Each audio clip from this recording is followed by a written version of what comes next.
119వ కీర్తన 25వ వచనం. నా ప్రాణము మంటిని హత్తుకొనుచున్నది. దానిపైన ఒక పదం ఇచ్చారు, ఏంటది? అంటే ఏంటి దాలేత్ అంటే? ఎప్పుడు గమనించారా? దానిపైన 17వ వచనం పైన గీమెయిల్ అని ఉంది, అవునా?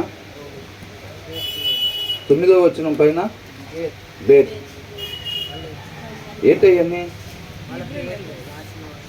హీబ్రూ ఆల్ఫాబెట్స్ అవి. అంటే మన దగ్గర ఏబిసిడీలు ఉంటాయి చూసారండి, అవి హీబ్రూ ఆల్ఫాబెట్స్ అన్నమాట. వాళ్ళకి ఏబిసిడీలు ఇవి, అవునా? అందుకని అవి అట్లా రాశారనమాట. తర్వాత ఏమన్నాడు? నీ వాక్యం చేత నన్ను బ్రతికింపుము, నా చర్య అంతయు 25వ వచనమేనా? నా ప్రాణము మంటిని హత్తుకొనుచున్నది, నీ వాక్యము చేత నన్ను బ్రతికింపుము అని అంటున్నాడు. మన ప్రాణము దేన్ని హత్తుకుంటుందంట? మట్టిని హత్తుకొనుచున్నది. ఇప్పుడు ఇంగ్లీష్లో ఏమనుంది అక్కడ? ఐ ఆమ్ లేడ్ లో ఇన్ ద డస్ట్. వాస్తవానికి మట్టితో అనేక పనులు చేయొచ్చు, ఒక ఇంటిని కూడా నిర్మించవచ్చు. ఒకప్పుడు ఏంటి, ఇటుకలు ఉండే కాదు, మట్టితోనే ఇల్లు తయారు చేసుకునేవాళ్ళు. ఇంకా మట్టితోటి కొన్ని వస్తువులు కూడా తయారు చేసుకోవచ్చు. మట్టి అన్న దేనికన్నా ఉపయోగపడిద్దిలే, కానీ ఇంగ్లీష్లో డస్ట్ అని ఉంటే తెలుగులోకి దాన్ని మట్టి అని ట్రాన్స్లేట్ చేశారు. అది డస్ట్ అంటే ధూళి అని అర్థం. ధూళి, దుమ్ము, చెత్త, దాని అర్థాలు అదనమాట డస్ట్ అంటే. ధూళి దేనికి పనికొచ్చింది? చెత్త కూడా దేనికి పనికిరాదు. ఇప్పుడు దుమ్ము మనం గట్టిగా ఇప్పుడు ఇట్లా కొట్టామనుకోండి, అక్కడ ఏం లేసిద్ది? దాంతో ఏమేమి తయారు చేసుకోవచ్చు మనం? ఏమీ తయారు చేయటానికి పనికిరాదు. మనం ఎలాంటి వాళ్ళం అంట? ఎక్కడి నుంచి తీయబడ్డాం అంటే అసలు మనం ధూళిలో నుంచి మనం తీయబడ్డాము. మనం మట్టిలో నుంచి తీయబడ్డాము అంటే మట్టితోటి కొన్ని తయారు చేసుకోవచ్చు, అంటే అది ఆల్రెడీ కొంత పనికొచ్చేది అన్నట్టుగా, అవునా? మనం దేంట్లో నుంచి తీయబడ్డామంట? ధూళిలో నుంచి తీయబడ్డాము. తెలుగులో ట్రాన్స్లేషన్లో మట్టి అని ఇచ్చారులే, కానీ ధూళిలో నుంచి తీయబడ్డాము అంటే మనం ఎందుకు పనికిరాని వారం. తర్వాత మళ్ళీ మనం ఎక్కడికి వెళ్ళిపోతామంట? మళ్ళీ ధూళిలోకి వెళ్ళిపోతాం. అర్థమవుతుందండి? మనలో ఏదన్నా కార్యం చేస్తే ఎవరు చేయాలి? దేవుడే చేయాలి, అంతేనా కదా? కాబట్టి మనలో మంచి అనేది ఉండదు. చెత్తలో పదార్థాలు ఉంటాయా లేదా? ఉంటాయి, కానీ అవి పనికొచ్చేవి ఉంటాయా? ఎవరన్నా మంచి ల్యాప్టాప్ కొత్తది కొనుక్కొచ్చి పడేస్తూ ఉంటారా? కొత్త టీవీ కొనుక్కొచ్చి చెత్తలో పడేస్తారా? పనికిరాని దాన్ని ఇంకా పడేస్తూ ఉంటుంది. ఇది దేనికి పనికిరాదు అనుకున్న దాన్ని పడేస్తూ ఉంటారు. ఏమన్నాడు? ఐ ఆమ్ లేడ్ లో ఇన్ ద డస్ట్ అంటే నేను మట్టికి నా ప్రాణము హత్తుకొనుచున్నది అని. అంటే అపవాదిని శపించాడు దేవుడు. ఏమని శపించాడు? పండు తిన్నప్పుడు నేనుగా చేసింది నువ్వు నాకు తోడుగా ఉంచినవే చేసింది అంటే, అవ్వ ఏమని చెప్పింది? నన్ను మోసం చేశాడు, అవునా? మోసగించటం వల్ల అని. అప్పుడు అపవాదిని ఏమని శపించాడు దేవుడు? మట్టి తిని బ్రతుకుతావు అని అంటే. చదవండి. దేవుడైన యెహోవా సర్పముతో, నీవు దీన్ని చేసినందున పశువులన్నిటిలోనూ భూజంతువులన్నిటిలోనూ నీవు శపింపబడిన దానివై కడుపుతో ప్రాకుచు నీ బ్రతుకు దినములన్నీయు మన్ను తిందువు అంటే డౌన్ ది లెవెల్ అన్నట్టు అన్నమాట. అర్థమవుతుందండి? డౌన్ ది లెవెల్, ఒక హీనమైన స్థితికి. అంటే ఇక ధూళికి, ఇక జీవించలేని దానికి, ఆ యొక్క ప్రదేశానికి నా ప్రాణం ఏమవుతుందంట? చేరుకుంటా ఉంది అని అంటాడు. మరి ఎలాగది లేవనెత్తేది? డబ్బులు ఇస్తే రాదా? ఒక 5 కేజీలు బంగారం ఇస్తే, ఎవరి చేతన ఫోన్ చేపిస్తే, ఎవరి చేతన ఫోన్ చేపించినా రాదా? మరి దేని ద్వారా వచ్చిందంట? ఏమంటున్నాడు? ప్రిజర్వ్ మై లైఫ్ అంటే నా జీవితాన్ని ఏం చేయమంటున్నాను? నా ప్రాణాన్ని సంరక్షించు. ఎలాగా? అకార్డింగ్ టు యువర్ వర్డ్ అని అంట. నీ వాక్యం చేతే నన్ను బ్రతికించు. నా యొక్క ప్రాణాన్ని నీ వాక్యము ద్వారా సంరక్షించు అని అంటున్నాడు. అంటే మన ప్రాణాలు ఎలా రక్షించబడతాయి అంట? మన ప్రాణాలు ఎలా రక్షించబడతాయి? ఆయన మాట కేవలం దేవుని వాక్యం చేతనే సంరక్షించబడతాయి. అర్థమవుతుందండి? ఇప్పుడు మనకు కూడా అలాగే ఉందా? ఆయన వాక్యం పోయినసారి మనం అనుకున్నాం కదా, ఆయన వాక్యమే దాచుకుంటున్నాం చక్కగా, వెండి బంగారాలు ఇవన్నీ దాచుకుంటాం కదా లాకర్లో. మరి వాక్యం ఎక్కడ దాస్తున్నాం? హృదయంలో. ఆయన ఏం చేస్తున్నాడంట? తిడేనన్న మాట వాడారు అక్కడ. అవునా? నేను దాచుకుంటున్నాను, ఎవరు తీసుకోకుండా చక్కగా నేను లోపల దాచుకుంటున్నాను అంటున్నాడు. అలాగా మన ప్రాణం అంట మట్టికి కలుసుకోకుండా, ధూళిలో కలిసిపోకుండా ఏం చేయమంటున్నాడు? నీ వాక్యం చేత నన్ను సంరక్షించుము అని అంటున్నాడు అనమాట. మనం కూడా అలాంటి స్వభావం ఉండాలి. మన ఆత్మీయ జీవితాలు కాపాడుకోవాలి అని అంటే కేవలం అది వాక్యం వల్ల మాత్రమే సాధ్యం. అది అర్థమవుతుందండి? కాబట్టి నిత్యం మనం వాక్యాన్ని ధ్యానించేవారుగా ఉండాలి ఎల్లప్పుడూ కూడా. దాని కొరకు మనం ఆశపడి జీవించేవారుగా ఉండాలి. తర్వాత ఏమంటున్నాడు? నా చర్య అంతయు నేను చెప్పుకొనగా నీవు నాకు ఉత్తరం ఇచ్చితివి. I gave an account of my ways. అంటే ఆయన సొంత మార్గాలు ఉంటాయి, చూసారండి? అంటే దేవుని యొక్క మార్గాలు కాకుండా సొంత మార్గాలు ఉంటాయి కదా, ఆ మార్గాలు మొత్తం ప్రభువా నేను ఇలాంటి వాడిని, నా ఆలోచనలు ఇలాగున్నాయి, నా పరిస్థితి ఇలాగుంది, నా శరీరం కోరికలు ఇలాగున్నాయి అని చెప్పి ఎవరితో చెప్పుకుంటున్నాడంట? దేవుడితోటి చెప్పుకుంటున్నాడంట. I gave an account of my ways and you answered me. నువ్వు నాకు సమాధానాన్ని ఇచ్చావు, సమాధానం ఇచ్చావు. టీచ్ మీ యువర్ డిక్రీస్ అని ఉంది. అర్థమైందండి? Teach me your decrease. ఆయన నీ యొక్క ఆజ్ఞలు, నీ కట్టడలను నాకు తెలియజేయి ప్రభువా అని అంటున్నాడు. ఆడితోటి ఆయనకేం పని? ఆయన ఆజ్ఞలతోటి, ఆయన కట్టడలతోటి ఈయనకేం పని? నిత్య జీవానికి నడిపించేది అవే. శాశ్వతమైన జీవితం కోరుకుంటున్నాడు అనమాట. శాశ్వతంగా నిలిచి ఉండాలని ఆశపడుతూ ఉన్నాడు ఈ కీర్తనాకారుడు. ఇది మన దగ్గరికి ఎందుకు పంపించారు? మనం కూడా, దేవుడు మనకి ఇచ్చిన వాగ్దానం ఏంటి? అబ్రహాంను పిలుచుకుంది దేనికి? మీరు పోగొట్టుకున్న స్థితిని, మరణాన్ని జయించి నిత్యము మీరు జీవించి ఉండేవారుగా ఉండాలి. మన ప్రవర్తన, మన మాట ఇవి చూస్తే ఏం గుర్తు రావాలంట? మన శుక్రవారం అనుకున్నాం కదా, దేవుడి రాజ్యం వచ్చే ఉన్నది అనేది ఎలా తెలుస్తుంది మనకి?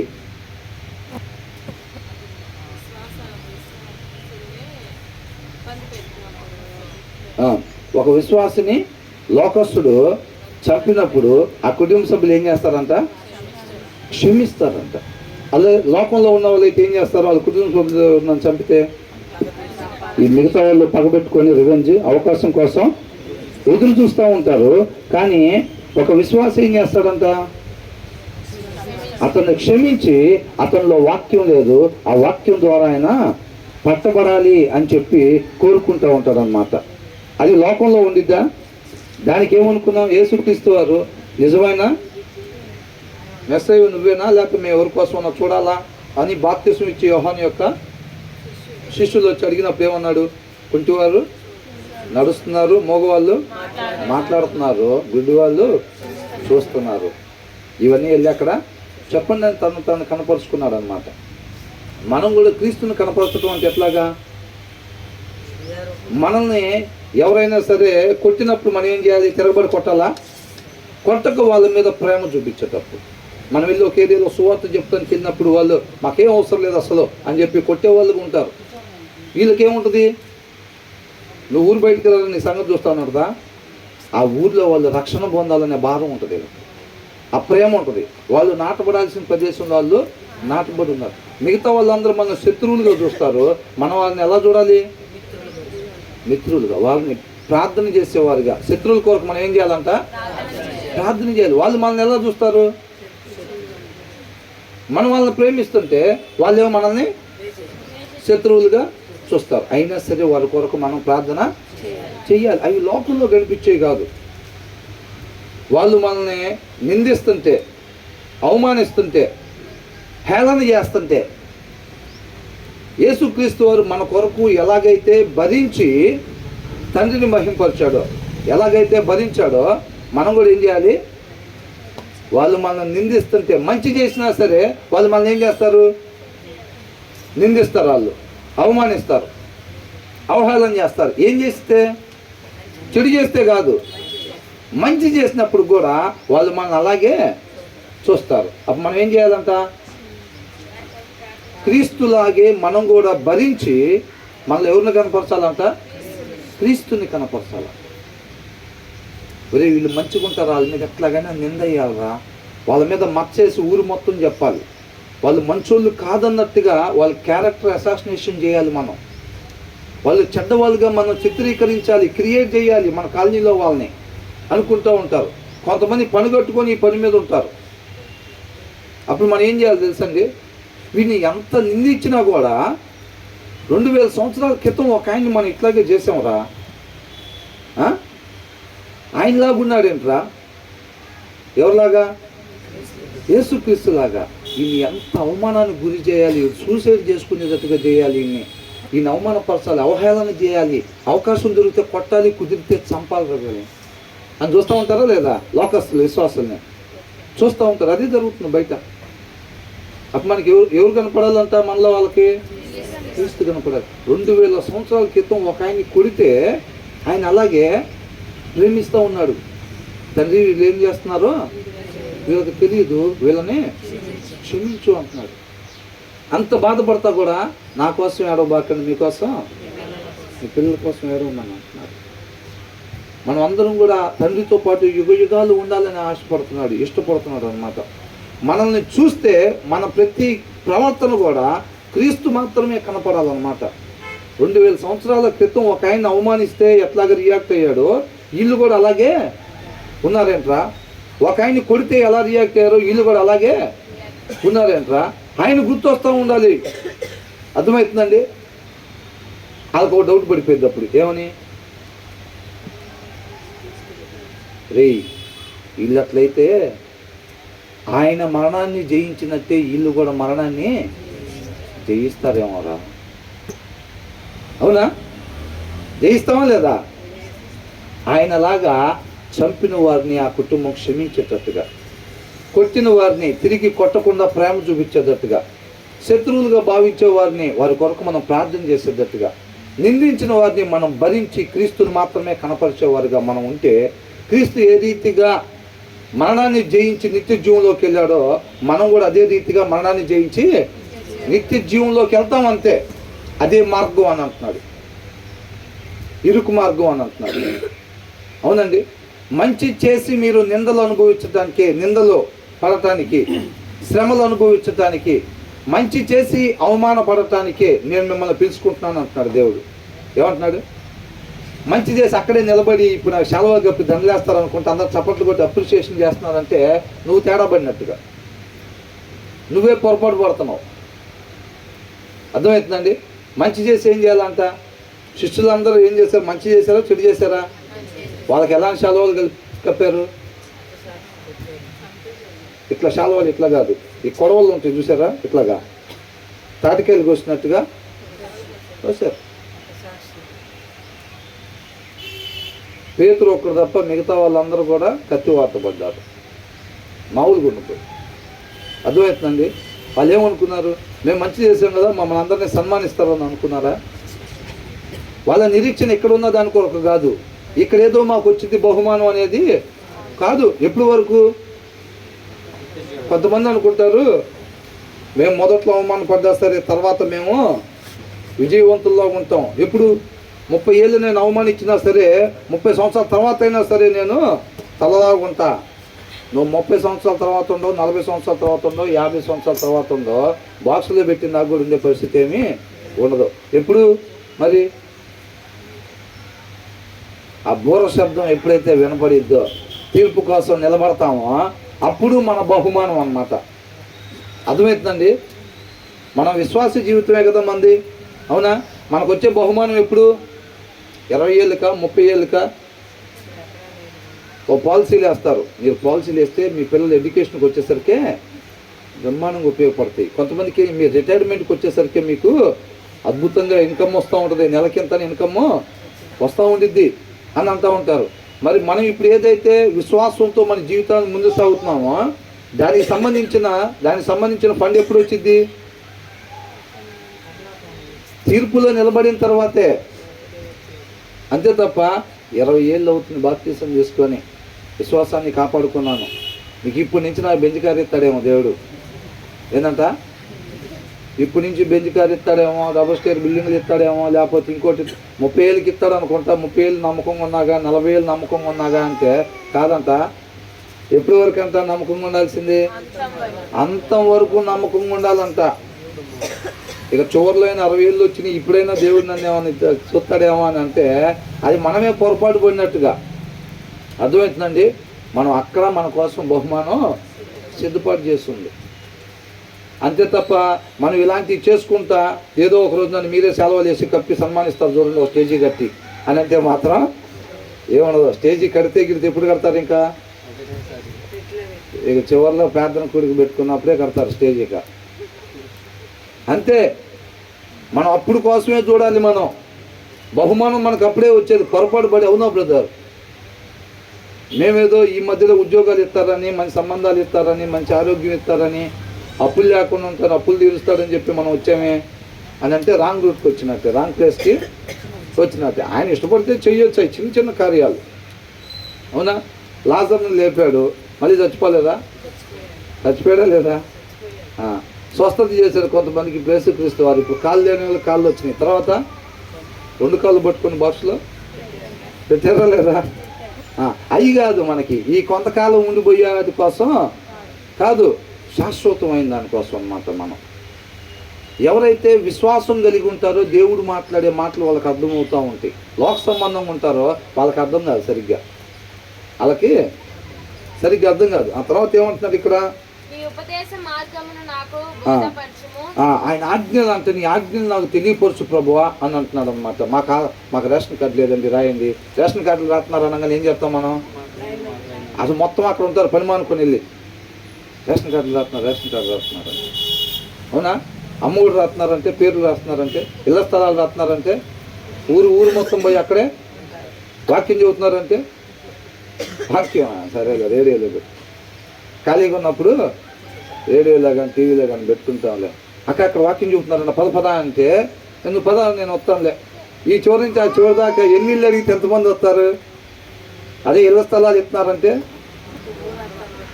వాళ్ళ ఇంట్లో చెబుదామని పోయేసరికి ఆల్రెడీ ఏమి ఎక్కడ ఉంటుంది? ఆల్రెడీ అక్కడే ఉంటుంది. అందరూ చెప్పుకుంటూ వెళ్దాం అనుకోండి, అందరికన్నా వెనకాల నేనే అన్నట్టుగా తెలియపరుస్తారు వాళ్ళు.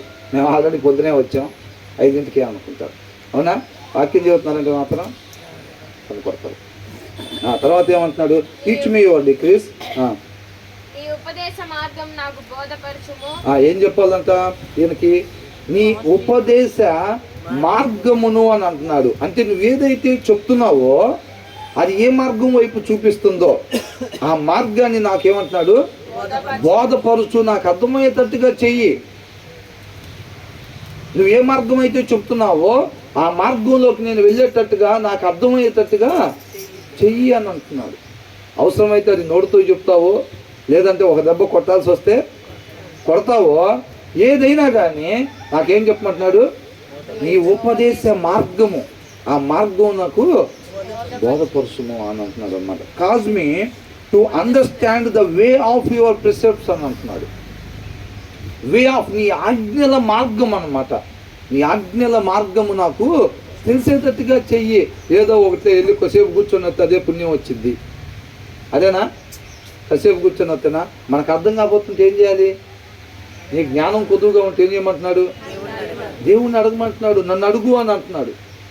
అర్థమవుతుందండి? కొంతమంది ఏమనుకుంటారు, అరే బాబు నేను జ్ఞానవంతుడు నీకన్నా, అందుకే నాకు అర్థమవుతుంది వాక్యం, నీకు అర్థం కావట్లేదు అంటే నేను నీకన్నా గొప్ప అని అనుకోవటానికి ఏమి ఆయన ఈకుండా ఎవరికి ఏది కూడా రాదు.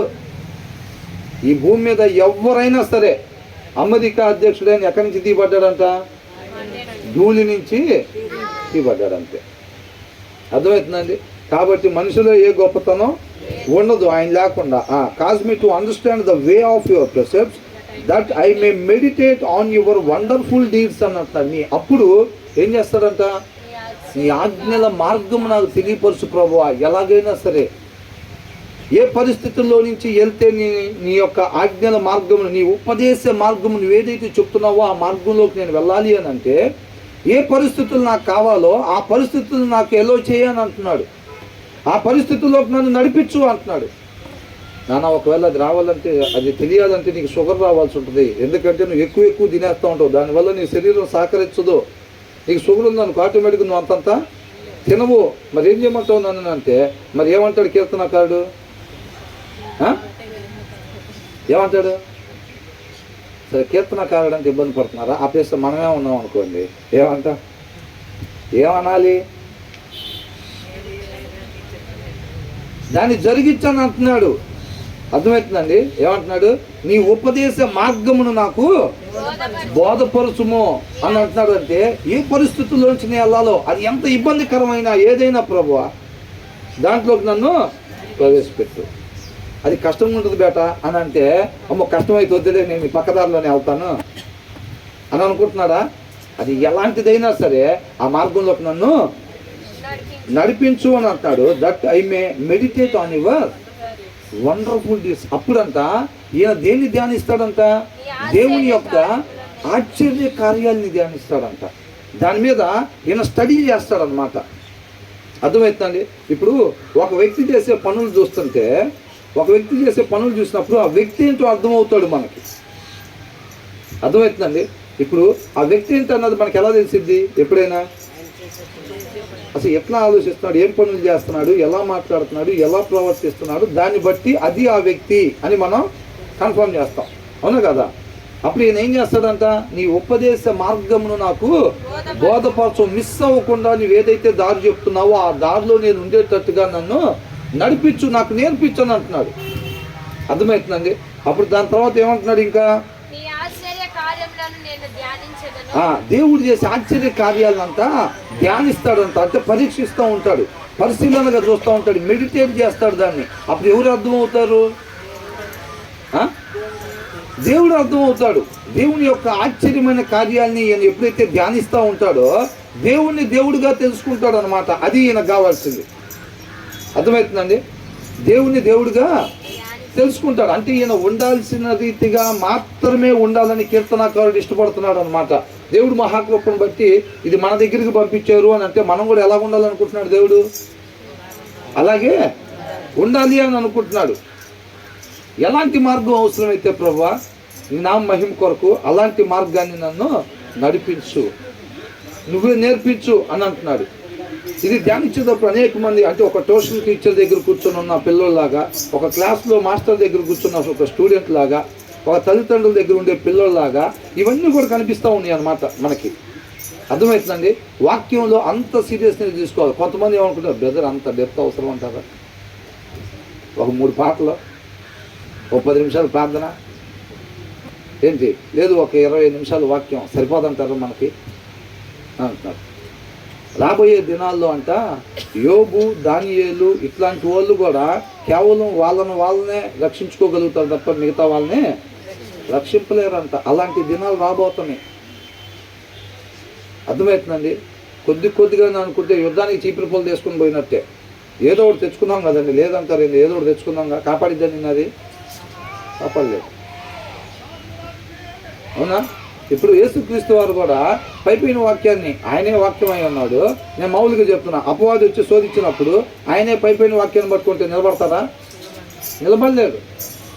కాబట్టి ఆయన ఒక వాక్యం కోరకంట ఆయన ఆశ్చర్య కార్యాలు నేనేం చేస్తాడంట? ధ్యానిస్తాను అని అంటున్నాడు. నిన్నుగా నేను తెలుసుకోవాలని అనుకుంటున్నాను అంటున్నాడు. తర్వాత ఏమంటున్నాడు? My soul is very with sorrow అని అంటున్నాడు. అంటే ఈయనంతా ఈ దుఃఖము చేత, బాధ చేత ఈయన ప్రాణం అంట నీరు గారిపోతూ ఉంది, అలసిపోతూ ఉంది అని అంటున్నాడు. అంటే మనం ఇప్పుడు చాలాసేపు నడుస్తూ ఉన్నాం అనుకోండి, చాలా దూరం నడుస్తున్నాం, అప్పుడు ఏమైపోయింది? ఇంకా నడవలేను రా నేను, అసలు నేను నడవలేను రా, నేను అలసిపోయాను నేను ఇంకా అనిపోయి కూర్చుంటారు. లేదు మనం ఇంకా వెళ్ళాల్సింది ఉంది, లేవని అంటే ఏం చెప్తారు? కొంచెం కూర్చొని, నేనైతే నడవలేను, నీకు ఓపిక లేదు అసలు అని బాధలతో అంట, దుఃఖంతో, సారో మనకేమొస్తాయి? శ్రమల మీద శ్రమలు వస్తూ ఉంటాయి. ఎవరైతే దేవుని ఆనుకొని ఉంటారో వాళ్ళకి అనేక శ్రమలు వస్తే ఆయన ఏ ఒక్క శ్రమ నుంచి కూడా విడిచిపెట్టకుండా ఆయన మనకు విడుదలని దయచేస్తాడు. అటన్నిటి నుంచి అని రాస్తుంది. అవునా? ఎన్నిటి నుంచి అంట? వాటన్నిటి నుంచి అని రాస్తుంది. ఈ బాధల చేత ఈయనంతా అలసిపోయాడంట. అలసిపోయినప్పుడు ఏం జరిగింది? తర్వాత ఏమంటున్నాడు? Strengthen me according to your word అని అంటున్నాడు. అంటే మనకు బలాన్ని ఇచ్చేది ఏంటంట? ఆ లోకంలో ఉండే శ్రమలు, ఈ నిందలు, ఇవన్నీ మనం తట్టుకోవాలి అని అంటే మనకి బలం ఎక్కడి నుంచి వచ్చిందంట? కేవలం దేవుని వాక్యం నుంచే వచ్చింది అన్నమాట. యేసుక్రీస్తు వారు ఎలా జయించారు అని అంటే కేవలం తండ్రి దగ్గర నుంచి వచ్చిన మాటే ఆయన యొక్క బలాన్ని దయచేసింది. కొట్టిన వారిని తిరిగి కొట్టకుండా వచ్చే బలం ఎలా వచ్చింది ఆయనకి? లోకస్తులు ఏమనుకుంటారంటే, ఒకడు కొట్టాడు అనుకోండి, వాడిని తిరిగి కొడితేనే బలవంతుడు అనుకుంటారు. విశ్వాస జీవితంలో ఎవరు బలవంతులు? ఒకళ్ళు తిరిగి మనల్ని కొట్టినప్పుడు మనం తిరిగి వాళ్ళని కొట్టకుండా ఉంటారు చూసారండి, వాళ్ళు బలవంతులు. ఒకళ్ళు మనల్ని తిట్టినప్పుడు అయినా సరే మనం వాళ్ళని తిట్టగలిగి కూడా తిట్టకుండా ఉంటారు చూసారా, వాళ్ళు బలవంతులు. ఆ బలం ఎక్కడి నుంచి వచ్చింది వాళ్ళకి? కేవలం వాక్యం దగ్గర నుంచే వచ్చింది. క్రీస్తుని మనలో కనపరచాలి అని అంటే 2000 సంవత్సరాల క్రితం ఉన్న క్రీస్తుని, అప్పుడు శరీరధారిగా ఉన్న క్రీస్తుని మనలో కనపరచాలి అని అంటే ఖచ్చితంగా ఆయన వాక్యం మనలో ఉండాలి. మాటలు చెప్పుకున్నంత తేలిక కాదు. అర్థమవుతుందండి? ఇప్పుడు మన కుటుంబంలో ఎవరన్నా ఒకరిని చంపేశారు అనుకోండి లోకస్తులు, వాళ్ళని క్షమించామని చెప్పాలంటే మన మాటలు చెప్పినంత తేలిక కాదు. ఒకళ్ళు ఎదురు నిలబడి మనల్ని కొడుతుంటే, లేదా ఒకరి దగ్గర సువార్త చెప్పడానికి వెళ్ళినప్పుడు మనల్ని కొడుతుంటే వాళ్ళు, అయినా సరే వాళ్ళని ప్రేమించటం అంటే మాటలు చెప్పినంత తేలిక కాదు. అది శత్రువు కొరకు ప్రార్థన చేయడానికి ఎంతమందికి నోరులో వస్తాయి? మన గురించి అడగమంటే గ్యాప్ లేకుండా ప్రార్థన చేస్తూ ఉంటాం. అది కావాలి, ఈ కావాలి, ప్రభువా ఎట్లా అట్లా అని చెప్పి. శత్రువు కొరకు మనం ఎవరైతే ఇబ్బంది పెడుతున్నారో, మనం ఎవరైతే నశించుకోవాలి మనం అని కోరుకుంటున్నారో వాళ్ళ కొరకు ప్రార్థన చేయమంటే నోరులు వస్తాయి. అట్లాగే అట్లా రావాలి అని అంటే ఏం కావాలంటున్నారు? ఆ వాక్యం నుంచి వచ్చే బలం కావాలని అంటున్నాడు. నిందిస్తుంటే అవతల మనల్ని అవమానించారు అనుకో, అరే ఏం పలానాదరా, ఈయన పలానా ఓడురా, ఎట్లాగరా, అదిరా ఇదిరా అని నలుగురిలో అవమానించినా సరే మనం భరించి క్రీస్తుని మాత్రమే కనపరచాలంటే ఆ శక్తి ఎక్కడి నుంచి వచ్చిందంట? దేవుని వాక్యం నుంచి వచ్చింది అనమాట. అట్లా కాకుండా వచ్చి పాటలు పాడుతూనే ఉంటాం, ప్రార్థన చేస్తూనే ఉంటాం, ఎవరైనా అవమానిస్తే మాత్రం ఊరుకునేది లేదు. తిరిగాలని అవమానించాల్సిందే. ఎవరైనా కొట్టారంటే తిరిగాలని కొట్టాల్సిందే. అర్థమవుతుందండి? కొంతమంది అంటూ ఉంటారు, ఏమంటున్నారు, మేము సత్యవాక్యాన్ని బోధిస్తాం కానీ మా జోలు వస్తే మాత్రం ఊరుకునేది లేదని అంటున్నారు. వాక్యం నీ దగ్గర ఉంటే ఊరుకుంటావు, వాక్యం నీ దగ్గర లేకపోతే ఊరుకోకుండా ఉంటాం అంతే. అర్థమవుతుందండి? మనం ఈ సొసైటీలో క్రీస్తుని మాత్రమే కనపరచాలి అని అంటే ఆ యొక్క శక్తి మనకు వాక్యం దగ్గర నుంచి మాత్రమే వచ్చింది అనమాట. ఇక ఎక్కడి నుంచి కూడా రాదు. మనం క్రీస్తుని పోలి జీవించాలని ఉంది కదా. మనం క్రీస్తుని పోలి జీవించాలంటే నిత్యం మనలో వాక్యం ఉండాలి. తర్వాత ఏమంటున్నాడు? ఏం చేయమంటున్నాడు? నాకు నేర్పించంటున్నాడా? దూరం చేయమని అంటున్నాడు. అంటే మోసపూరితమైన నడక, ఆ మార్గము, ఆ ఆలోచన నాకేమంటున్నాడు? దూరం చేయి ప్రభువా అని అంటున్నాడు. ఎప్పుడైనా చేశారా ప్రార్థన? ఇప్పుడు ఈ లోకస్తులు ఎవరు దొరికితే, అమాయకులు దొరికితే మోసం చేద్దామని చూస్తూ ఉంటారు. ఎవరు ఎవరు ఎవరు లోకస్తులు అమాయకుడు ఎవరు దొరికితే వాళ్ళని మోసం చేద్దామని చూస్తూ ఉంటారు. మరి మనం ఈ మోసపూరితమైన మార్గం నుంచి నాకు దూరపరచు నన్ను అని అంటున్నాడు. మరి ఆ తత్వం మనలో లేకపోతే ఈ లోకంలో గెలుస్తామా? మరి ఏం చేయాలి? మనం కూడా కొంచెం కపటంగా, ఎక్కువ కపటంగా, కొంచెం కపటంగా ఉండకూడదు, ఎక్కువ కపటంగా కూడా ఉండకూడదు. కొంతమంది ఎలర్ట్గానే ఉన్నారు, కొంతమంది కొద్దిగా బ్రదర్ కన్ఫ్యూజ్ చేయడానికి చూస్తున్నాడు, ధర్మాన్నట్లు పెట్టి చెక్ చేద్దామని చూస్తున్నాడు, దొరకకూడదు మనం ఎక్కడ అనుకునేటట్టుగా ఉన్నాడు. ఈయన కోరికలు అంటే ఈయన హృదయం. ఇప్పుడు ఈ కీర్తనాకారుడు యొక్క దేవుడు ఏం చేస్తున్నాడు తెలుసండి? ఆయన కృపను బట్టి మనల్ని పిలిచి కీర్తనాకారుడు యొక్క హృదయాన్ని ఇట్లా ఓపెన్ చేసి చూడండి లోపల ఏముందో చూడండి అంటున్నాడు. ఏమంటున్నాడు? లోపల ఏముందో చూడండి. ఒక హృదయంలో ఏముందో, ఒక సహోదరుడు యొక్క హృదయంలో ఏముందో వేరొక సహోదరుడు చూడలేడు. పైన మాట, పైన ప్రవర్తన, పైన నటన, కళ్ళు 2-3 సార్లు ఆపటం, అవి మాత్రమే చూస్తాడు అంతే. అవునా? హృదయం లోపల చూడగలిగింది ఎవరు? దేవుడు మాత్రమే హృదయం యొక్క లోపలిది చూడగలుగుతాడు. ఆ కీర్తనకారుడి యొక్క హృదయాన్ని ఓపెన్ చేసి జస్ట్ చేరేసుకో. నువ్వు కూర్చో.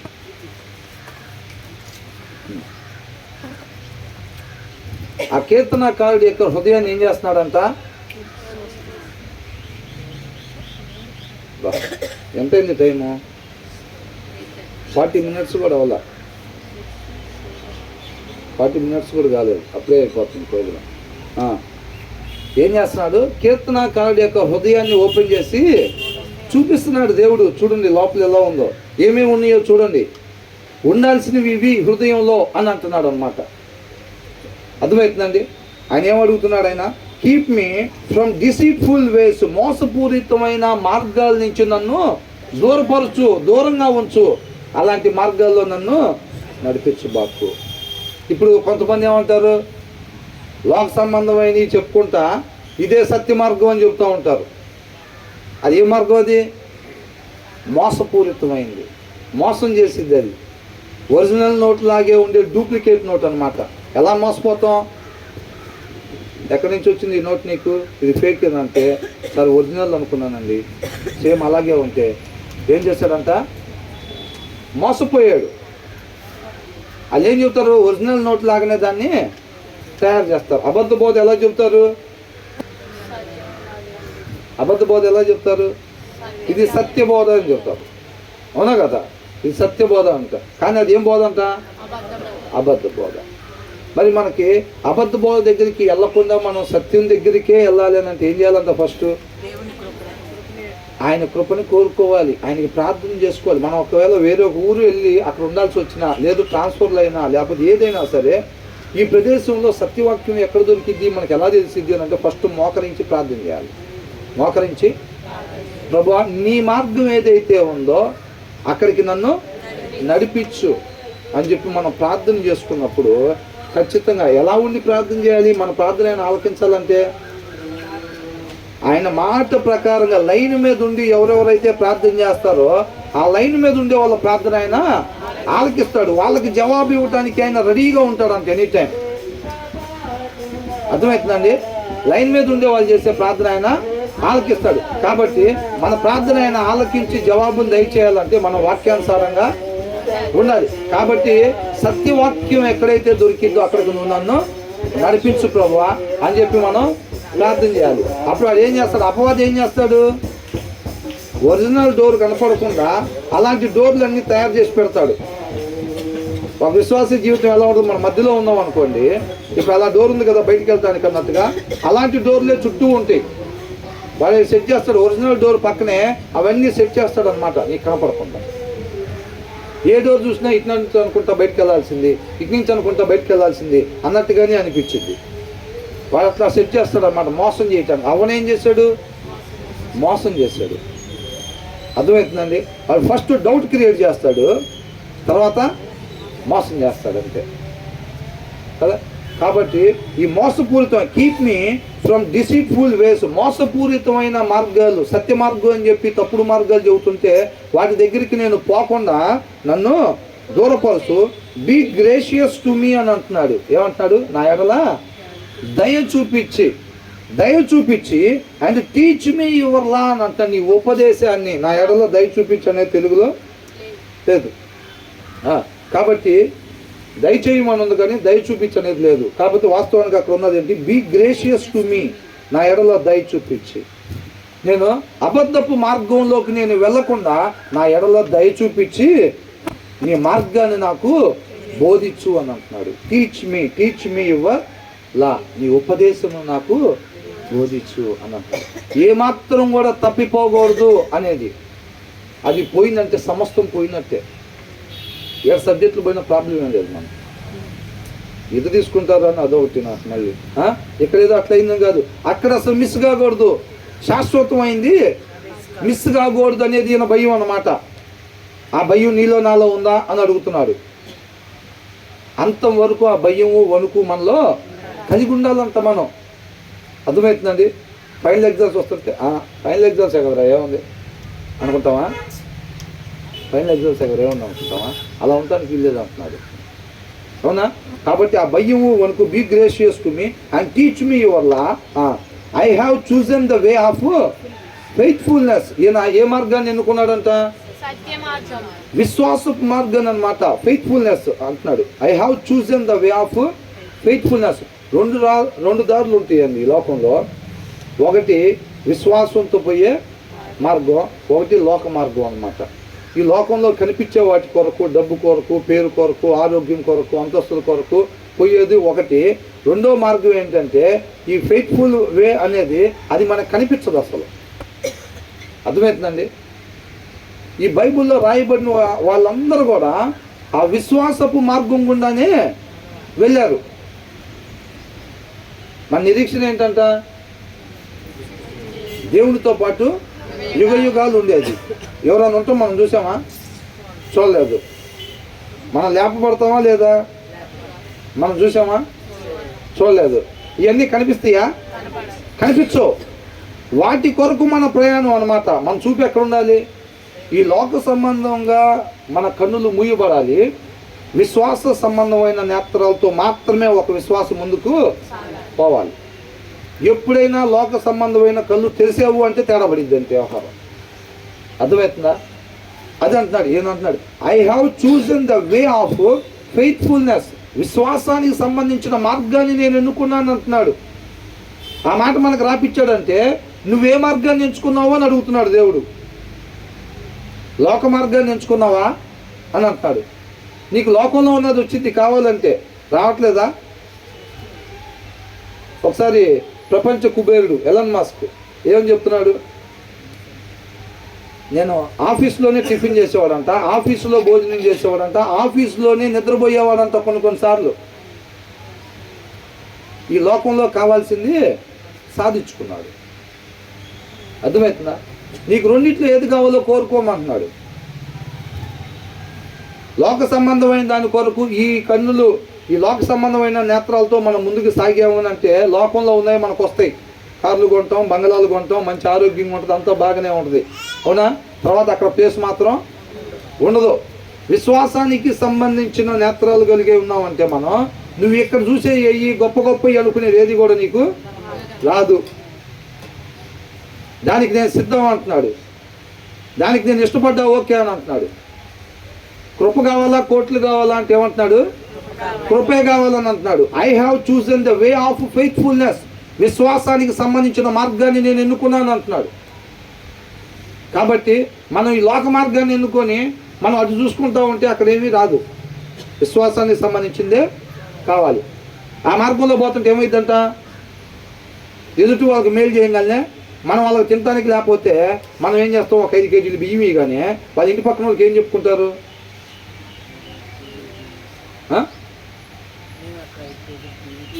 అది ఏంటంట? ఆమెకు తినడానికి లేకపోతే నేను ఒక 5 కేజీలు బియ్యం ఇచ్చాను ఊరు మొత్తం చెప్పుకుంటారు వీళ్ళు. అవునా? ఎవరెవరికి ఇచ్చారు బియ్యం అసలు? వీళ్ళు వాళ్ళకిస్తే వాళ్ళు ఏం చెప్పుకుంటున్నారు అంటే ఊరు మొత్తం నా గురించి చెప్పిద్దా. పచ్చకామర్లు వచ్చిన వాళ్ళకి ఏమైందంట? లోకమంతా పచ్చగానే ఉంటారు. కాబట్టి వాళ్ళు ఏమనుకుంటారు? అందరూ వాళ్ళకలాగే ఉంటారేమో అని అనుకొని వాళ్ళు ఏం చేస్తారు? ఆమె నా గురించి చెప్పకముందే నేనే పోయి ఊరు మొత్తం ఇది టామ్ చేసేయాలి. ఆమె తినడానికి లేకపోతే 5 కేజీలు బియ్యం ఇచ్చానని ఏమో ఊరు మొత్తం చెప్పుకుంటుంది. ఆ మాట చివరికి ఏమో దగ్గరికి వచ్చింది, ఇచ్చిన ఆమె దగ్గరికి. ఏమికి ఎలా ఉంటుంది అప్పుడు? అది విశ్వాస మార్గం అంటే. అర్థమవుతుందండి? వీళ్ళు కొట్టినప్పుడు వాళ్ళు కొట్టకుండా ఉంటే వీళ్ళు ఊరు మొత్తం పోయి ఏం చెప్పుకుంటారు? ఖచ్చితంగా ఉంటుంది. విశ్వాసకి ఇవన్నీ ఎదురవుతాయి. అసలు నేను చేస్తే ఇట్లాగా, నా గురించి ఇట్లా చేసేదేంది, ఇట్లా ప్రాపగండా చేస్తున్నారు ఏంది, నాకేం ఇట్లాగా అవుతుంది పరిస్థితి అని అనిపిస్తూ ఉండేది. అది విశ్వాస జీవితం అంటే. ఓకేనా అని అడుగుతున్నాడు. సిద్ధపాటు కావాలి. 2000 సంవత్సరాల క్రితం ఒక ఆయనకి ఇట్లాగే జరిగింది. ప్రాణం పెట్టాడు, సమస్తం ఇచ్చాడు. ఏమని చెప్పారు ఆయన్ని? ఏం ఆరోపించాడు? శిలువ మరణానికి గురి చేశారుగా. ఎంత తప్పు చేస్తే శిలువ మరణం వేస్తారు? అవునా? అంతగా అవమానించారు ఆయన్ని, అంతగా అవహేళన చేశారు, అంతగా కొట్టారు, అంతగా బాధ పెట్టారు ఆయన్ని. ఆయన మరణాన్ని జయించాడు. నువ్వు నేను కూడా తిట్టగలిగి తిట్టకుండా ఉంటాం, కొట్టగలిగి కొట్టకుండా ఉండటం. వాళ్ళు మనం ద్వేషిస్తున్నా సరే, అవమానపరుద్దామని చూస్తున్నా సరే, వాళ్ళని ప్రేమించి వాళ్ళ కొరకు ప్రార్థన చేయటం. అవే సిమ్టమ్స్ మన క్రీస్తులో నాటబడి ఉన్నామని ఎవరో చెప్పే పని లేదు. మనకు అర్థమైపోయింది. ఆ పరిస్థితి ఎదురైనప్పుడు మనం ఎలా ప్రవర్తిస్తున్నామో దాన్ని బట్టి మనం ఎక్కడ నాటబడి ఉన్నామో మనకు అర్థమైపోయింది. ఇది ఎవరి మాట? ఇది దేవుని మాట అన్నమాట. అర్థమవుతుందండి? వినటానికి చెప్పుకోవటానికి బాగానే ఉంటాయండి, బయటికి చేస్తే బతకలేమండి. ఆయన మాటను వదిలిపెట్టి బతికేం చేస్తాం? అవునా? ఆయన మాటను వదిలిపెట్టి బతికేం చేస్తామండి? ఉపయోగం ఉంటుందా? లేదు. ఆ తర్వాత ఏమంటున్నాడు? I have set my heart on your laws అని అంటున్నాడు. ఈయన హృదయాన్ని ఏం చేశాడంట? ఈయన హృదయం మొత్తం ఒక ఆజ్ఞ ఇచ్చాడు అనమాట. ఒక ఆజ్ఞ ఇచ్చాడు తన హృదయానికి. ఏమంటున్నాడు? నువ్వు వాక్యాన్ని మాత్రమే భుజించేదానిగా ఉండాలి అని అంటున్నాడు. I have set my heart on your laws. నీ ఉపదేశం మీద నా హృదయాన్ని ఉంచి ఉన్నాను. అది నీ ఉపదేశాన్ని తప్ప వేరొక దాన్ని తీసుకోవటానికి వీల్లేదు అని అంటున్నాడు. ఆ కీర్తనకారుడు తన హృదయాన్ని అట్లా పెట్టుకున్నాడంట. విశ్వాసానికి సంబంధించిన మార్గాన్ని నేను ఎన్నుకున్నాను, నీ వాక్యాన్ని మాత్రమే భుజించేటట్టుగా నా హృదయాన్ని సిద్ధపాటు చేసుకున్నాను అంటున్నాడు. తెలుగులో ఏమనుంది అక్కడ? యెహోవా, సత్య మార్గం నేను సత్య మార్గమును నేను కోరుకొని ఉన్నాను, నీ నీ న్యాయ విధులను నేను నా ఎదుట పెట్టుకుని ఉన్నాను. తర్వాత ఏమంటున్నాడు? యెహోవా, నేను నీ శాసనములను హత్తుకొని ఉన్నాను. దేన్ని హత్తుకున్నాడంట? నీ శాసనమును. I hold fast to your statutes Lord, do not let me be put to shame అని అంటున్నాడు. అర్థమవుతుందండి? నేను నీ వాక్యాన్ని హత్తుకుని ఉన్నాను, నన్ను సిగ్గుపడనీయకము, అవమానపడనీయకము. ఆయన భయం అది. రేపు రోజున అక్కడ నిలబడితే రిజెక్ట్ చేయబడతామేమో అని చెప్పి ఆయన జీవితంలో ప్రతి క్షణం ఆ భయము వణుకు ఉండాలన్నమాట. అర్థమవుతుందండి? అలా ఉండేవాళ్ళు అబద్ధాలు ఆడతారా? రేపు రోజు నేను అక్కడ నిలబడితే ఆయన అంగీకరించకపోతే నా పరిస్థితి ఏంటి? అది ప్రతి క్షణం మన జీవితంలో ఉండాలి. అలా ఉండేవాళ్ళు రిమోట్ పట్టుకుని ఏవి పడితే నొక్కరు, నోటితో ఏది పడితే అది మాట్లాడరు, ఏ పనులు పడితే ఆ పనులు చేయరు. ప్రతి క్షణం మన కళ్ళ ముందు ఉండాలి. అదంతే. ఒక్కసారి వచ్చే గొప్ప అవకాశం ఇది. తర్వాత ఏమంటున్నాడు?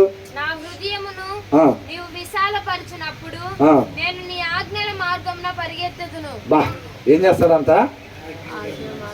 I run in the path of your commands అంటున్నాడు.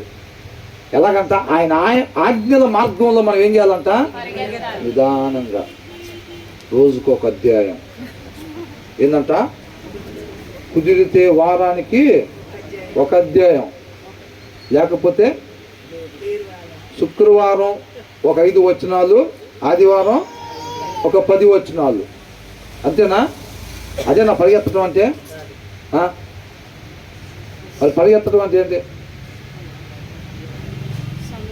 ప్రకటన గ్రంథంలో సంఘాల గురించి రాసినప్పుడు మొదటిలో నీకున్న ఆ ఆసక్తి ఇప్పుడు లేదు, ఆ నేరం నీ మీద మోపవలసి ఉన్నది అని అంటున్నాడు. అదే ఉందా? నీళ్ళల్లో మునిగి లేచిన రోజు ఏమనుకున్నాం? నాలాంటి వాళ్ళు 10 మందిని ఇవాళ సాయంత్రానికి ముంచాలి నీళ్ళల్లో. ఏంటంట? మనం బాప్తీసం తీసుకున్న రోజు మనకు ఉండే కసి ఏంటి? ఒక 10 మంది పాపిని ఖచ్చితంగా మారు మనసు పొందేటట్టు ఇవాళ సాయంత్రానికి చేయాలి, నిద్రపోయే లోపలే. తర్వాత సంవత్సరానికి ఒకళ్ళు ఉన్నారా టార్గెట్? సంవత్సరానికి ఒకళ్ళు. ఇప్పుడు సాక్ష్యాలు అవి చెప్పమంటే బాప్తీసం తీసుకుని ఎన్ని సంవత్సరాలు అవుతుంది, ఎంతమందిని ఆత్మీయతలోకి నడిపించారు? ఒక్కొక్కళ్ళు వచ్చి చెప్పండి అంటే ఏం చెబుతారు? అది మనం చెక్ చేసుకోవాల్సింది. అర్థమవుతుందండి? ఏం చేయాలంట? ఆయన ఆజ్ఞల మార్గంలో పరిగెత్తాలి. I run in the path of your commands for you have broadened my understanding అని అంటున్నాడు. అర్థమవుతుందండి? లోతుగా ఆలోచించగలగాలన్నమాట. ఎప్పుడైతే విశాలపరుస్తావో నా ఆలోచనని నువ్వు విశాలపరుస్తావు. సైంటిస్టులు ప్రతిదాన్ని ఎట్లా చూస్తారండి? దాని మీద కొన్ని జీవితాలు. దీంట్లో థియాలజీలో కూడా సైంటిస్టులు ఉన్నారు తెలుసండి. థియాలజీలో కూడా సైంటిస్టులు ఉన్నారు. ఒక్కొక్క బుక్ మీద జీవితకాలం ధ్యానించిన వాళ్ళు ఉన్నారు. ఒక ఆదికాండం మీద జీవితకాలం ధ్యానించిన వాళ్ళు ఉన్నారు తెలుసా. ఏం ధ్యానిస్తారు బ్రదర్ అసలు అక్కడ? అర్థమవుతుందండి. వాళ్ళు వెళ్ళిపోతా కూడా మేము పూర్తిగా దీన్ని ధ్యానించామని కూడా చెప్పే పరిస్థితి లేదు. అలాగనమాట. ఆసక్తి ఉండాలండి, చదవాలని ఒక కోరిక ఉండాలి. ఆయన మాటలే మనల్ని బ్రతికిచ్చేది. ఈ విశ్వాస జీవితంలో నిందలు, అవమానాలు, అవహేళనలు ఎదురవుతూ ఉంటాయి. వాటిని తట్టుకోవాలంటే ఆ వాక్యం నుంచి వచ్చే బలమే మనకి. కొట్టిన వాళ్ళని తిరిగి కొట్టకుండా చేయాలంటే, తిట్టిన వాళ్ళని మనం తిట్టకుండా ఉండాలంటే ఆ వాక్యం నుంచి వచ్చిన బలమే మనకి కావాలి. ఇదంతా లోకం. చంపటం, కొట్టడం, తిట్టడం, అవమానించటం, శత్రువులుగా చూడటం, మిగతా వాళ్ళని కుళ్ళుకోవటం, ఈర్షపడటం, ద్వేషించటం, ఇదంతా లోకం. ఆ లోకాన్ని జయించాలంటే మనకేం కావాలి? వాక్యం నుంచి వచ్చే బలం కావాలన్నమాట. ఆ బలం ఉంటేనే మనం లోకంలో కలిసిపోకుండా ఉంటాం. అర్థమవుతుందండి. తర్వాత అందుకనే అంటున్నాడు, you have broadened my understanding అని అంటున్నాడు. అర్థమవుతుందండి. విశాలపరిచాడు అనమాట. అట్లాగా గదర్ రాలేదు.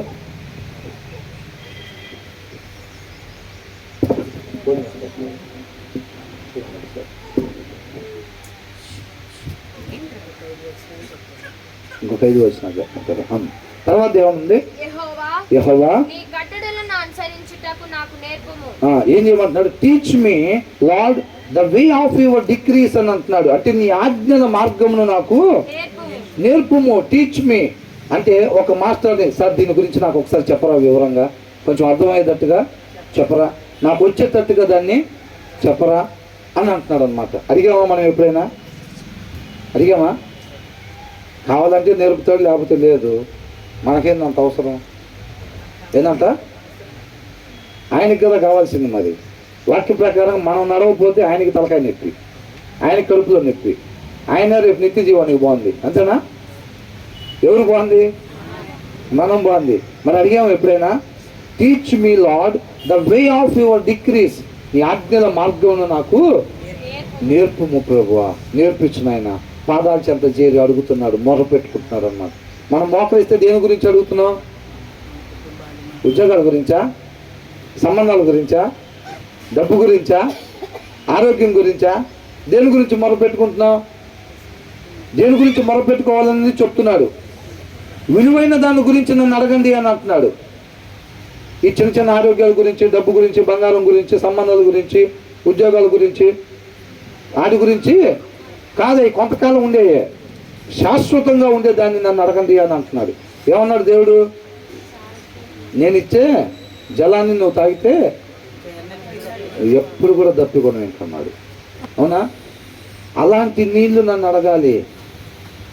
నిన్ను అడుగుతున్న వాళ్ళు ఎవరో నీకు తెలిస్తే నువ్వు అడగాల్సిని అడుగుతావు అని అంటున్నాడు.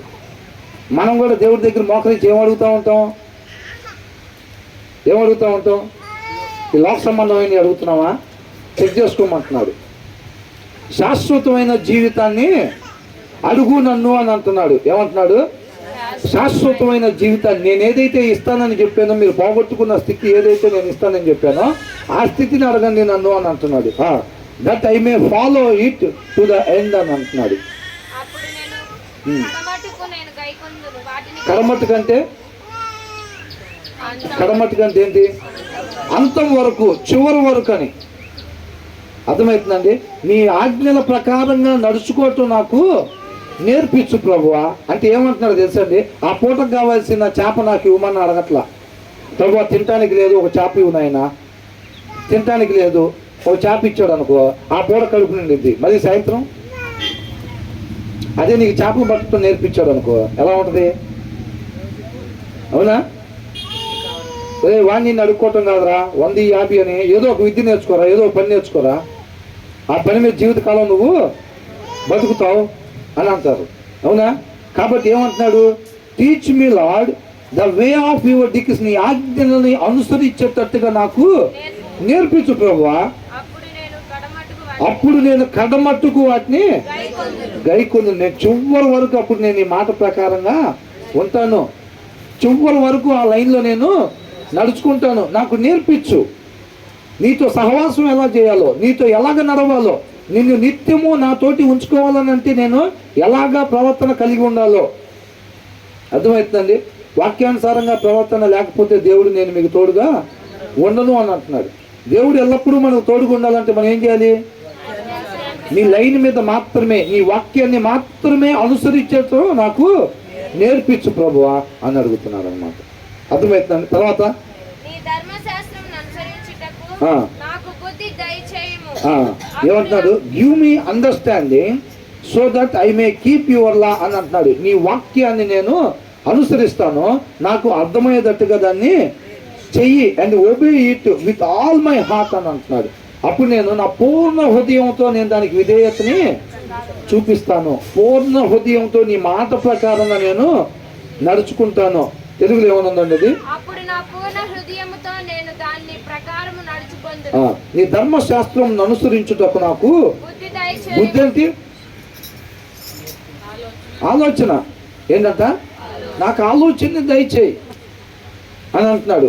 నీ ధర్మశాస్త్రం అనుసరించుటకు నాకు బుద్ధిని దయచేయి అంటే, ఇప్పుడు ఫర్ ఎగ్జాంపుల్గా ఇది ఎలా చెప్పాలంటే, ఇప్పుడు మనం టిఫిన్ చేసాం, టిఫిన్ చేసి అయిపోయిన తర్వాత ఒకటి అనుకుంటాం మైండ్లో, ఏమని?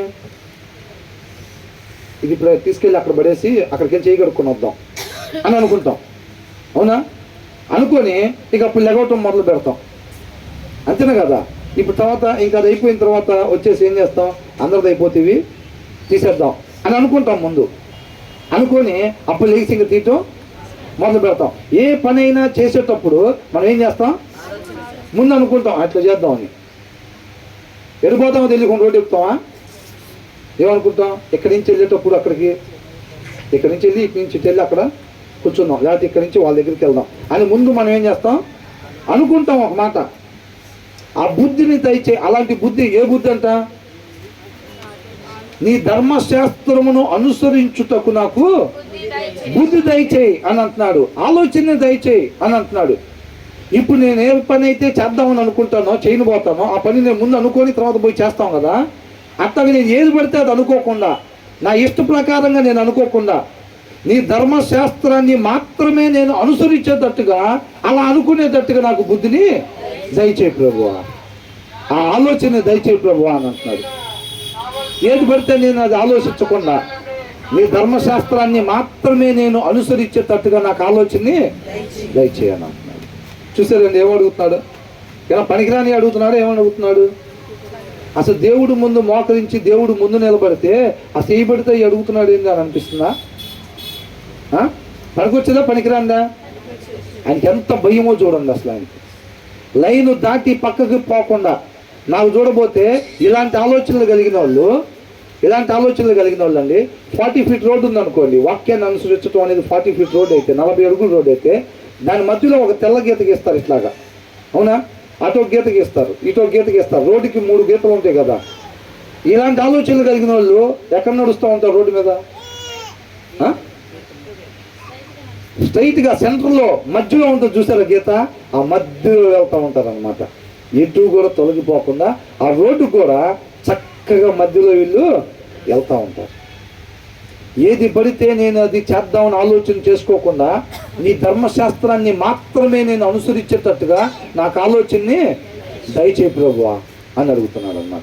కాబట్టి ధ్యాస ఎక్కడ పడితే అక్కడ పెట్టకుండా, సమయం ఉండలేదు బ్రదర్, అలసిపోతున్నాం మిగతా పనుల మీద, వాక్యం చదవలేకపోతున్నాం, అలా కాకుండా నాకు నీ ధర్మశాస్త్రాన్ని మాత్రమే అనుసరించేటట్టుగా నాకు బుద్ధిని దయచేయి. ఆలోచన నాకు దాని మీదకే పోయేటట్టుగా, దాని మీదే నా ఆలోచన ఉండేటట్టుగా నాకు దయచేయి అని అంటున్నాడు. అలాగ అడగాలి మనం. ఆయన అడిగి పొందుకుంటున్నాడు. ఆయన ఏం చేస్తున్నాడు? అడిగి పొందుకుంటున్నాడు అనమాట. ఇది మనకెందుకు చెప్తున్నారు? నీకు ఆలోచన దాని మీద పోవట్లేదా? ఒకవేళ శుక్రవారం పెట్టి ఆదివారం పెట్టి మళ్ళీ సోమవారం తీద్దాం అనుకొని తీయకుండా ఉంటున్నావా? మంగళవారం తీద్దాం అనుకొని తీయకుండా ఉంటున్నావా? బుధవారం తీద్దాం అనుకొని తీయకుండా ఉంటున్నావా? అప్పుడు ఏం చేయాలంటున్నాడు? ఆలోచన నాకు దాని మీదే ఉండేటట్టుగా, నేను ఇప్పుడు పలానాది చేద్దాం, అక్కడికి పోయి ఇట్లా చేద్దాం, నేను ఇప్పుడు వాక్యం చెప్పేసిన తర్వాత వెళ్ళి అక్కడ కూర్చుందాం అని నాకు మైండ్లో ఆలోచించుకుంటా కదా. అట్లాగా నీ వాక్యాన్ని మాత్రమే అనుసరించేటట్టుగా ఆ ఆలోచన నాకు దయచేయి ప్రభువా. నా మైండ్లో ఆలోచనే ఉండేటట్టుగా నువ్వే నడిపించాను అంటున్నాడు. తర్వాత ఏమంటున్నాడు? అప్పుడు నా పూర్ణ హృదయముతో నేను దాని ప్రకారం అప్పుడు ఏం చేస్తాం? అరే ఖచ్చితంగా ఇది అయిపోయిన తర్వాత అక్కడికి వెళ్ళాలి, 1 కేజీ కూర తెచ్చుకోవాలనుకున్నాం అనుకోండి, అనుకుంటామా లేదా? ఏమనుకోకుండా పోయి ఆ కొట్టు దగ్గర అవుతామా? ఏమనుకుంటాం? ఇక్కడి నుంచి బయటకు పోతున్నాం, బండి తాళం తీస్తున్నాం అంటే ఆల్రెడీ ఆలోచన అనుకుంటాం. మనం అనుకొని ఏమనుకుంటాం? అక్కడికి పోయి 1 కేజీ కూర తెచ్చుకుందాం, లేకపోతే అక్కడికి పోయి అది తెచ్చుకుందాం అని ఏదో అనుకుంటాం. అనుకొని మనం ఇక్కడి నుంచి బయలుదేరి వెళ్తాం. వెళ్ళి శ్రద్ధగా అక్కడ దొరకకపోతే ఏం చేస్తాం? వచ్చేస్తామా? అక్కడ దొరకకపోతే ఇంకో దగ్గరికని వెళ్ళి కవర్ లేకుండా ఇంటికి వచ్చే పని లేదు, అంతేనా కదా? అప్పుడు ఈయనేమంటున్నాడు దానికి? గివ్ మీ అండర్స్టాండింగ్, అదేనా?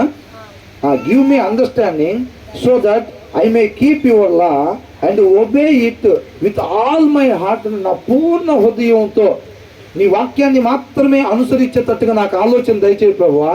అప్పుడు నా పూర్ణ హృదయంతో నేను దాని ప్రకారంగా నడుచుకుంటాను.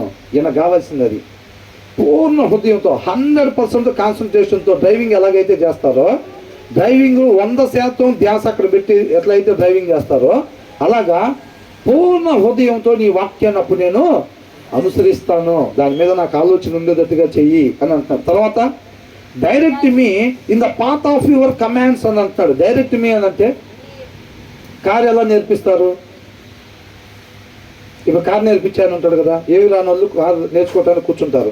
అదికేం చెప్తాడు? ఫస్ట్ ఇలా కూర్చోవాలి, తర్వాత సీట్ బెల్ట్ పెట్టుకోవాలి, తర్వాత ఇది ఫస్ట్ గేరు ఇట్లా వేసుకోవాలి, అది బ్రేకు, అది ఎక్స్ప్లేటరు, దాని చిన్నగా ఇట్లా స్టీరింగు, నీకు అటు కావాలంటే అటు, ఇటు కావాలంటే డైరెక్ట్ చేస్తారనమాట. నాకు ఎట్లా బావాలో కొంచెం డైరెక్ట్ చేయి. ఇప్పుడు వేరే ప్లేస్కి వచ్చాం, ఎవరికో ఫోన్ చేసాం, అదే ఎట్లా బావాలో కూర్చోవాలమ్మా, ఏమనుకుంటాం? అదే నాకు ఇక్కడి నుంచి కొద్దిగా ఎట్లా రావాలో. ఇప్పుడు ఎవరైనా ఇక్కడికి వచ్చి ఇప్పుడు ఫోన్ చేస్తారనుకోండి మీ ఇంటి దగ్గరికి రావడానికి, అదేమంటాడు? అదే నేను లైన్లోనే ఉంటాను, కొద్దిగా నాకు డైరెక్ట్ చేస్తూ ఉండరా, ఎట్లా రావాలి మీ ఇంటి దగ్గర, ఎక్కడ లెఫ్ట్ తీసుకోవాలి, ఎక్కడ రైట్ తీసుకోవాలి, ఎట్లా రావాలన్నది నాకు కొంచెం డైరెక్ట్ చేస్తూ ఉండు అని అంటారు. చూస్తారా? అట్లా అడుగుతున్నాడు. ఏమంటున్నాడు? Direct me in the path of your commands. నీ ఆజ్ఞల మార్గంలో మాత్రమే నేను నడుచుకునేటట్టుగా, వాక్యాన్ని మాత్రమే అనుసరించి నేను నడుచుకునేటట్టుగా ప్రభువా నువ్వే నన్ను నడిపించు. డైరెక్ట్ మీ ఈ లైన్ మీద వెళ్ళేటట్టుగా నన్ను నాకు నేర్పించండి అని అంటే ఏం చేస్తారు?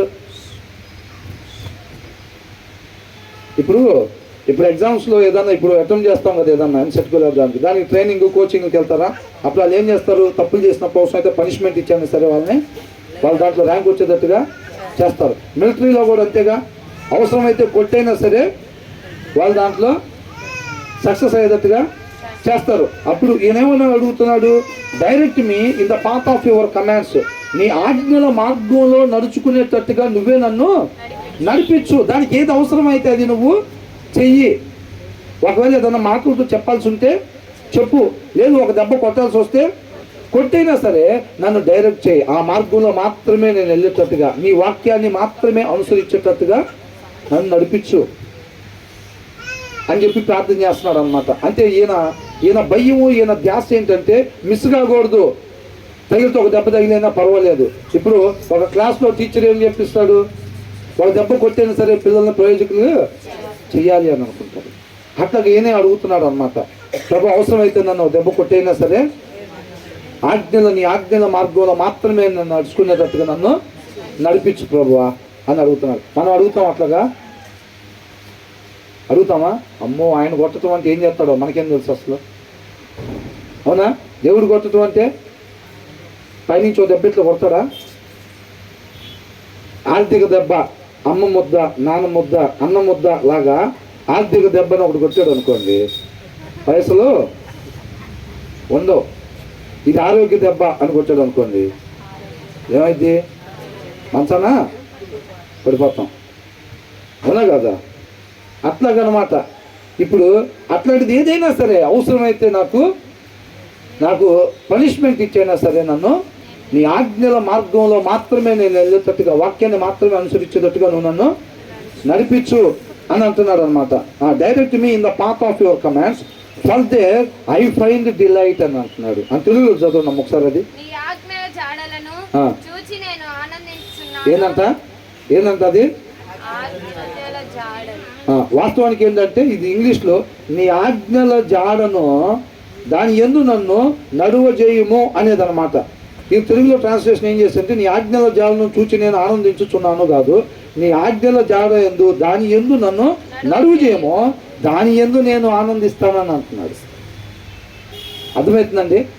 నేను ఎప్పుడైతే ప్రభువా నాకు ఎలాగ అవసరమైతే అలాగా ట్రీట్ చేసి నన్ను నీ మాట ప్రకారంగా నీ వాక్యాన్ని ప్రకారంగా మాత్రమే నడిచేటట్టుగా నన్ను నువ్వు నడిపించు, నేను దాంట్లోనే నేను సంతోషిస్తా ప్రభువా, అక్కడే నేను ఆనందిస్తాను ప్రభువా అని అంటున్నాడు. ఈయనకి లైన్ కింద ఉండటం ఇష్టం లేదు. లైన్ కింద అంటే వాక్యాన్ని అనుసరించకుండా సత్యం కాకుండా ఉండే ప్రదేశం, అది బెంచ్ కార్ అయినా కానీ 10 స్టేర్లు బిల్డింగ్ అయినా కానీ ఈయనకి ఇష్టము లేదు. నేను లైన్లోనే ఉండాలి, అక్కడే నాకు ఆనందం అని అంటున్నాడు.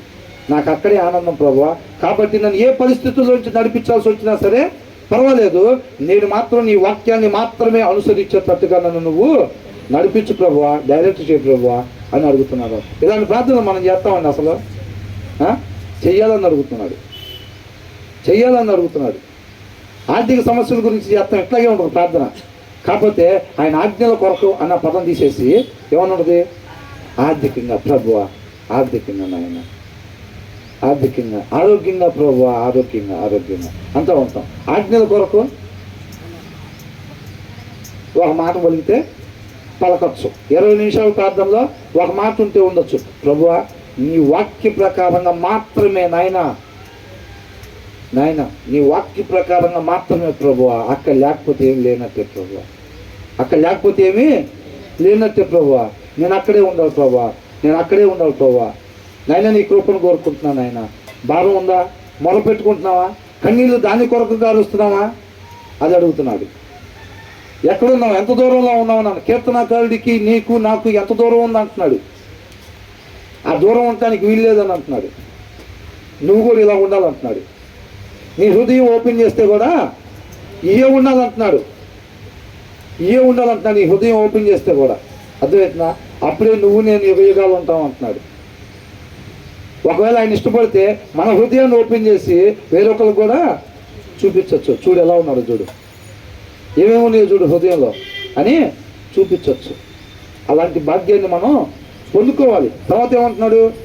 లోభము తట్టు కాక ఈ శాసనముల తట్టు నా హృదయము. లోభము తట్టు అంటే ఏంటి? లోభము తట్టు లోకం, ఇంకా లోభము తట్టు, లోభము. ఈ తెలుగులో మన బైబిల్లో వచ్చే పదాలకు అర్థాలు తెలిసి ఉండాలి మనకు ఖచ్చితంగా. లోభము తట్టు కాకుండా అని అంటున్నాడు. లోభం తట్టు అంటే ఇంకా ఏదైనా కావాలి అంటే, ఇప్పుడు మనకు ఆల్రెడీ ఇంట్లో సోఫా ఉంది, అవునా? సోఫా ఉంది, లేకపోతే వాషింగ్ మిషన్ ఉంది, లేకపోతే ఇంకోటి ఉంది. ఇంకేంటి? ఫ్రిడ్జ్ లేదనుకోండి, ప్రభువా అది కూడా ఉంటే బాగుండు, అది కూడా వస్తే డబుల్ కాట్ మంచం ఒక్కటి ఉంటే బాగుండు, అంతకు ఆపుతామా? తర్వాత అది కూడా ఆ ఒక్కటి కూడా ఏమనిపించిందంట? ప్రతి మనిషి జీవితంలో ఇది చూడాలని ఏమనిపించిందంట? ఆ ఒక్కటి కూడా ఉంటే బాగుండేది మనకి అని అనిపించిందంట. దేవుడు అది ఇచ్చాడు అనుకోండి, ఆగిపోయింది. ఇంకా అది ఇంకోటి వచ్చింది ఆ ప్లేస్లోకి. ప్రభా ఒక్కటి కూడా మాకు ఇచ్చావు నాయన, మాకు ఉద్యోగాలు ఇచ్చావు, మేము ఒప్పుకుంటున్నాం, కొద్దిగా అమ్మాయికి కూడా ఆ ఒక్కటి ప్రభువా అంటాం. అది ఇస్తే ప్రభువా పిల్లలని ఏంటంట ఆ ఒక్కటి కూడా ఉంటే చాలనైనా ఇంకా.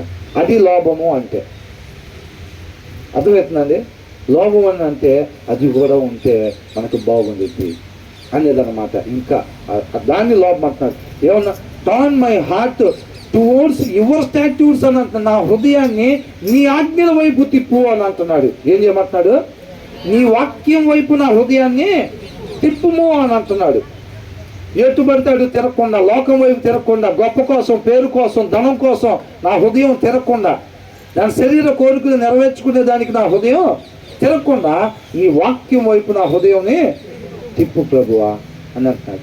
ఈయన హృదయం వేరొక వైపు తిరిగి ఉండటానికి ఈయనకి ఇష్టమో లేదు. లోకం వైపు చూడటానికి ఈయన ఏమాత్రం కూడా ఇష్టపడట్లేదు అసలు. కాబట్టి turn my heart towards your statutes and not towards self gain అంట. సెల్ఫ్ గెయిన్ అంటే స్వార్థంగా, అంటే నాకు అని తెలుగులో ఏమన్నా అక్కడ? లోభము తట్టు లోభము తట్టు కాక నీ శాసనము తట్టు నా హృదయము. అంటే మనకు సొంతంగా కావాలనుకుంటాం చూసారండి. అంటే ఆయన ఇష్ట ప్రకారంగా కాకుండా మన ఇష్ట ప్రకారంగా అనుకుంటాం చూసారా. నా హృదయాన్ని అటువైపు తిప్పొద్దు ప్రభువా, నీ వాక్యం వైపే నా హృదయాన్ని తిప్పు ప్రభువా. నా సొంత ఆలోచనలు వాక్యం లేని హృదయంలో నుంచి వచ్చేవి ఉంటాయి చూసారండి. అటువైపు నా హృదయాన్ని ఎప్పుడు తిప్పొద్దు అని అంటే, వాక్యం లేకుండా నా హృదయాన్ని క్షణం కూడా నువ్వు ఉంచొద్దు ప్రభువా అని అడుగుతున్నాడు. అర్థమవుతుందండి. ఆయన పాదాల చెంత చేరాలంటే ఆయన కృప ఉండాలి. ఆయన పాదాల చెంత చేరటం అంటే వాక్యాన్ని ఓపెన్ చేయటం. బైబిల్ చదవాలి అని అంటే కూడా ఆయన చాలామంది అనుకుంటారు, ఇవాటి నుంచి అయితే చదవాలి నేను వాక్యం అనుకుంటారు. అట్లాగే పోయింది రోజు. దాని తర్వాత రోజు కూడా ఇవాళన్నా చదవాలి, చాలా నిన్ను అనుకున్నా చదవలేదు, ఇవాళన్నా చదవాలని అనుకుంటాం. కానీ ఆ రోజు కూడా పోయింది. ఎందుకని? అట్లా పోకుండా జాగ్రత్త పడుతున్నాడు ఆయన ముందే. అట్లా పోకుండా జాగ్రత్త పడుతున్నాడు. ఆయన కృపను కోరుకున్నాడు. ప్రభువా, వాక్యం లేని హృదయంగా నాది క్షణం కూడా నా హృదయం అలా ఉండకుండా వాక్యంతో నింపు, నీ వాక్యం వైపు నా హృదయాన్ని తిప్పు ప్రభువా అని అంటున్నాడు. వ్యర్థమైన వాటిని చూడకుండా నా కన్నులు త్రిప్పివేయము. ఏమంటున్నాడు? ఏది పడితే అది చూసేటట్టుగా అంటున్నాడా? నా ప్రాణమా తినుము, తాగుము, సుఖించుము. కొంతమందికి డబ్బు కనపడంగానే కళ్ళల్లో స్టార్స్ ఏమైందట? డబ్బులు అట్లా కనపడం కళ్ళల్లో స్టార్స్ వస్తాయి. ఏమొస్తాయి అంట? కళ్ళల్లో స్టార్స్ దేదీప్యమానంగా వెలిగిపోతూ ఉంటారు. వాళ్ళ మొఖాలు చూస్తే డబ్బులు వచ్చినట్టున్నాయి. ఎక్కడి నుంచి అర్థమైపోయింది. అవునా? బంగారం చౌలీలు కొనుక్కొచ్చారనుకో, ఆ రోజు మొత్తం తలలాడిపోతూ ఉంటారు. అంతే తలస్నానం చేసేసి ఫ్రెష్గా అంతా కాంతివంతంగా తిరుగుతూ ఉంటాం. కాంతివంతంగా చూడంగా నేను డబ్బులు వచ్చినట్టు కొన్ని వాళ్ళకి అనుకుంటారు. అవునా? జీతం వచ్చినట్టుందే 1-2 తారీఖులో తలస్నానం చేసి నీట్గా అంతా అట్లా ఇట్లా కనబడుతూ ఉంటారు. ఎందుకని?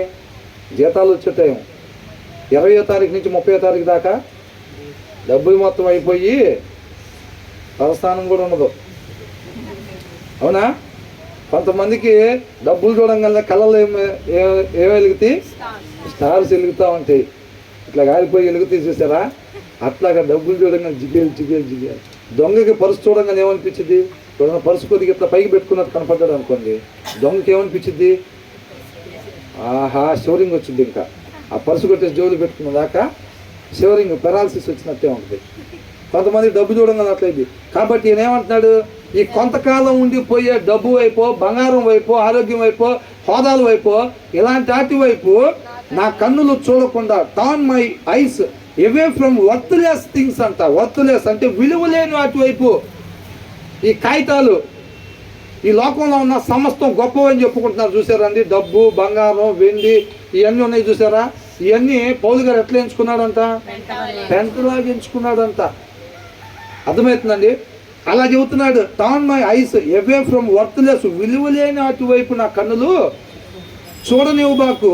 ప్రిజర్వ్ మై లైఫ్, నా జీవితాన్ని నన్ను సంరక్షించు. ఎలాగా? అకార్డింగ్ టు యువర్ వర్డ్ అని అంటున్నాడు. ఏమంటున్నాడు? తెలుగులో ఏమనుంది అక్కడ? ఎందుకని బ్రతికించాలంట?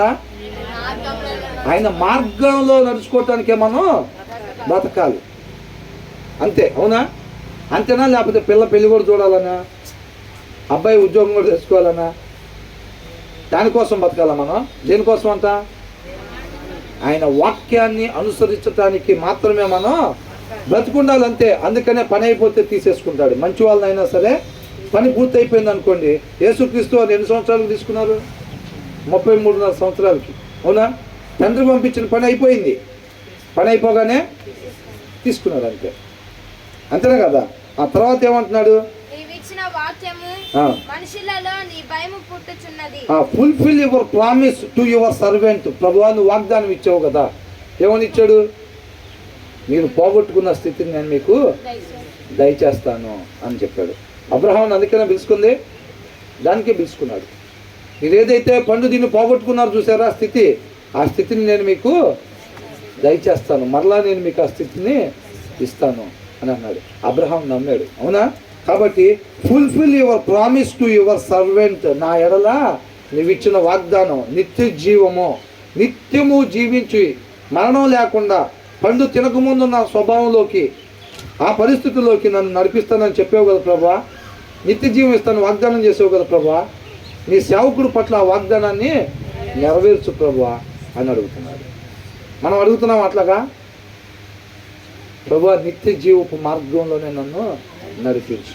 నాకు వాగ్దానం ఇచ్చావు కదా ప్రభా. అబ్రహాంకి ఒక్కడికే ఇచ్చాడా, మనకు కూడా ఇచ్చాడా? మనందరి కోసం అబ్రహాం తీసుకున్నాడు. ఏ ఒక్క ఆత్మ కూడా నశించిపోవడం దేవుడికి ఇష్టం లేదు.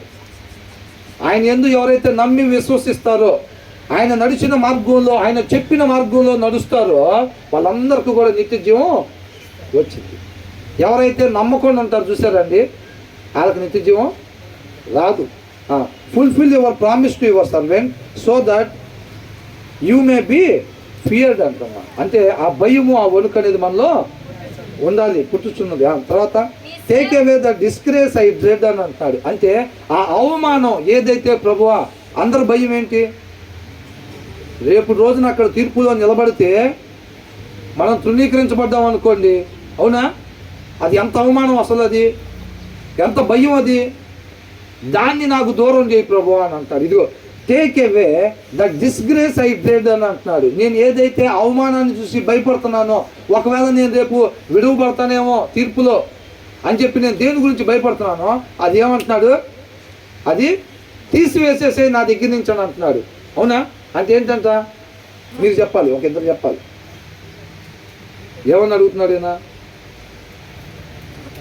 నేను ఏ అవమానాన్ని చూసి భయపడుతున్నానో, రేపు తీర్పులో నేను ఒకవేళ నిత్య జీవానికి నేను సెలెక్ట్ అవ్వకుండా ఉంటానే ఉన్న భయం ఏదైతే, అవమానం ఏదైతే ఉందో, ఆ అవమానం జరిగిద్దని నేను భయపడుతున్నానో దాన్ని నా నుంచి తీసివేసేసే ప్రభువా. నేను అర్హుడుగా, నిత్య జీవానికి నేను అర్హుడుగా నన్ను సిద్ధపాటు చేయి ప్రభువా. So that you may be fear. Take away the disgrace I dread for you laws are good అని అంటున్నాడు. ఏంటంట? మీ మార్గములు ఉత్తమములు, మంచివి అని అంటున్నాడు అన్నమాట. ఆయన మాట ఏదైతే ఉందో ఆ మాటను అనుసరిస్తే నిత్య జీవానికి నడిపించిద్ది. వాక్యాన్ని అనుసరించుంటే నిత్య జీవానికి నడిపించిద్ది. తర్వాత ఏమంటున్నాడు? నీ న్యాయ విధులు ఉత్తమములు, నాకు భయము పుట్టుచున్న నా అవమానమును కొట్టివేయుము. నీ ఉపదేశములు నాకు అధిక ప్రియములు. ఏంటంట? నీ ఉపదేశములు నాకు అధిక ప్రియములు. అలాగే ఉందా మనకి? అలాగే ఉందా? ఆయన ఉపదేశాలు మనకి అధిక ప్రియములు లాగా ఉన్నాయా? ఎలాగున్నాయి? ఆయన ఉపదేశాలు ఉన్నాయా అధిక ప్రియముగా? లేకపోతే ఒక కేజీ మటన్ ఉందా? లేకపోతే 1 లక్ష రూపాయలు కట్ట ఉందా? లేకపోతే ఒక 5 గ్రాములు బంగారం ఉందా అతి ప్రియములుగా మనకి? ఏమున్నాయో అని అడుగుతున్నాడు. నీ పిల్లోడు కడుపు నిండా తిని వాళ్ళు ఎగవలేకుండా పనుకొని ఉంటే దాన్ని చూసి సంతోషపడుతున్నావా? లేకపోతే నీ కుమార్తె ఒంటి నిండా చక్కగా నగలేసుకొని ఉంటే దాన్ని చూసి ఆనందపడదాం అనుకుంటున్నావా? ఎక్కడుంది నీ ఆనందం అని అడుగుతున్నాడు. చెప్తారా? ఆ చివరి నుంచి మొదలుపెట్టి అందరూ ఎక్కడుంది మీ ఆనందం అని అడుగుతున్నాడు దేవుడు. బ్రదర్ మీరు మరీను అసలు ఉన్నది చెప్తామైంది బ్రదర్. నిజంగానే చిన్నపిల్లలప్పుడు ఏం చేస్తారు చెప్పండి? చిన్నపిల్లలప్పుడు ఆబ్సెంట్ పెడతారు. ఆబ్సెంట్ పెట్టి ఒక 8 మంది రాలేదనుకో ఆ రోజు, నిన్న ఎవడో రాలేదు లెగవండి అని అంటారు. లెగుస్తారు వాళ్ళందరూ. ఫస్ట్ ఒకరిని అడుగుతారు, నువ్వు ఎందుకు రాలేదురా అంటాడు. వాడు ఏం చెప్తాడు? జ్వరం వచ్చిందండి నాతో అని అంటాడు. అది ఏం చెప్తాడు? జ్వరం వచ్చింది అనగా అది కరోనా వైరస్ లాగా ఏమైంది వాళ్ళందరికీ బాగిపోయింది అమ్మటే. అది ఫస్ట్ ఏం చెప్తాడో చూసుకున్నారు. కొడతారో ఏం చెప్తాడు అనగా అది జ్వరం వచ్చిందండి అంటాడు. నువ్వెందుకు రాలేదురా అంటే వాడు ఏం చెప్తాడు? వాడు కూడా జ్వరం అనే చెప్తాడు. నువ్వురా అని అంటాడు. వాడు కూడా జ్వరం అని అంటాడు. మీరందరూ ఎందుకు రాదంటే మాకు కూడా జ్వరాలు వచ్చినాయి అని చెప్తారు. అంతే వాళ్ళు చెప్తారు పిల్లలు ఖచ్చితంగా. అవునా కదా?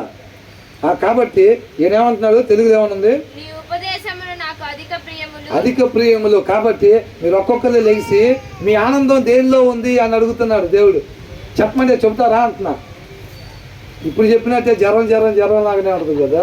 ఫస్ట్ లేచిన వాళ్ళు అక్కడే ఇక్కడ ఉంటే మాత్రం చెప్తామా? దేవుడు తెలిసింది మా హృదయం లోపల ఏముందో. మీకు తెలియదు కదా, పక్కన వాళ్ళకి తెలియదు కదా. కాబట్టి ఆయనలోనే మాకు ఆనందం బ్రదర్ అని ఫస్ట్ వాళ్ళు చెప్పగానే, సిస్టర్ మీకు అనగానే రెండోది కూడా బ్రదర్ ఎందుకు టైం వేస్ట్, మా అందరిలో అదే రాసుకోండి అంటారా? మా అందరిలో అదే రాసుకొని టైం వేస్ట్ అవుతుంది అంటది.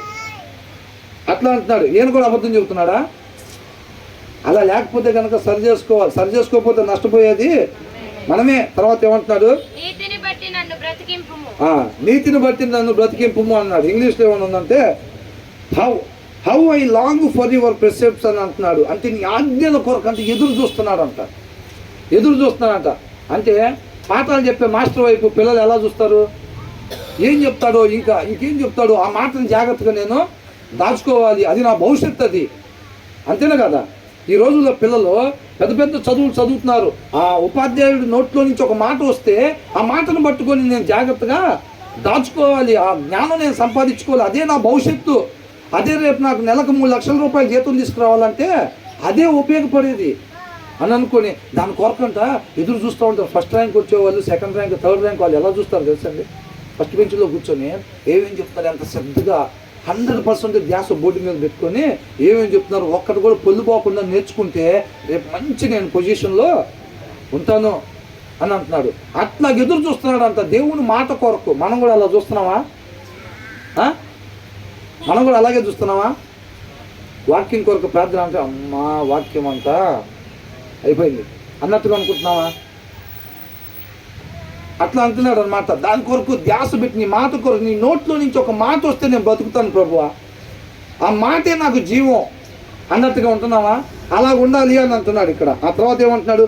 How I long for your precepts in your righteousness preserve my life. In your righteousness అని అంటున్నాడు.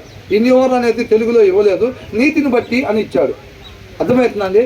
నీ నీతిని బట్టి నా ప్రాణాన్ని రక్షించు ప్రభువా, నీ నీతిని బట్టి నా ఆత్మను రక్షించు ప్రభువా. ఎవరి నీతిని బట్టి అంట? మన నీతి అయితే ఆయన ముందు ఎలా ఉంటాయి అంట? మురికి గుడ్డలే, అవునా? మన నీతి అయితే. కాబట్టి ఎవరి నీతిని బట్టి అంట? ఆయన నీతిని బట్టి నా ఆత్మను నా ప్రాణాన్ని నువ్వు రక్షించు ప్రభువా అని అంటున్నాడు. అంటే మన ప్రాణాన్ని మన ఆత్మని రక్షించేది ఏంటంట? దేవుని వాక్యమే. అది లేకపోతే ఏమీ లేదు. కత్తింటి కాడ పెట్టి యుద్ధానికి పోయినట్టే. అర్థమవుతుందండి? ఒక విశ్వాసి జీవితం వాక్యం లేకుండా హృదయంతో నువ్వు ఎక్కడికన్నా పో ఏమీ ఒరిగేది ఉండదు.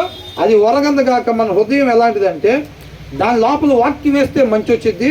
వాక్యం నువ్వు వేయకపోతే ఊరకనే ఉండేది కాదు. అది దాని లోపల నుంచి చెడు తీసుకొచ్చి ఆ చెడును నువ్వు అనుసరించేటట్టుగా చేసేది. అంటే -మార్క్స్ అంటారు చూసారా? అలాగనమాట ఇది. నువ్వు వాక్యాన్ని చదవటం మేలు, నువ్వు చదవకపోతే మేలు ఆగిపోదు, నీకేమి కీడు జరిగిద్ది అని అంటున్నాడు. ఆ మోసకరమైన హృదయంలో నుంచి వచ్చేదాన్ని మనం అనుసరిస్తామన్నమాట. కాబట్టి నిత్యం మన హృదయంలో వాక్యం ఉండేటట్టుగా ఉండాలి. కీర్తనకారుడు చూసారండి, ఆ వాక్యం కొరకు ఎలా మొర్ర పెట్టుకుంటున్నాడో దేవుడి దగ్గర. నీ పాదాలు చెంత చేరేటట్టుగా ప్రభా బుధవారం చదువుదాం అనుకుంటున్నా వాక్యం అనుకొని చదవకుండా వదిలిపెట్టేటట్టుగా, రేపన్నా చదువుదాం అనుకొని రేపు కూడా బైబిల్ తీసుకుని ఉండేటట్టు అలాగ రోజులు వెళ్ళబొచ్చట్లేదండి. రోజులు దాటిపోయేటట్టుగా చెయ్యట్లేదు. ఆ భయము ఆ వణుకుతో మొర్ర పెట్టుకుంటున్నాడు దేవుడి దగ్గర. ప్రభువా క్షణం కూడా దాటిపోని బాకు నాయన. అర్థమవుతుందా? క్షణం కూడా దాటిపోని బాకు ప్రభువా, నీ పాదాల చెంత చేర్చుకొని నీ మాటను నాకు నేర్పించు, నీ మాట ప్రకారంగా ఉండేటట్టుగా నేర్పించు, అదే నన్ను నిత్య జీవానికి నడిపించదు. విలువైన దానికోసం దేవుడు పాదాల చెంత మొర పెట్టుకుంటా ఉన్నాడు. దేవుడికే మహిమ కలుగును గాక.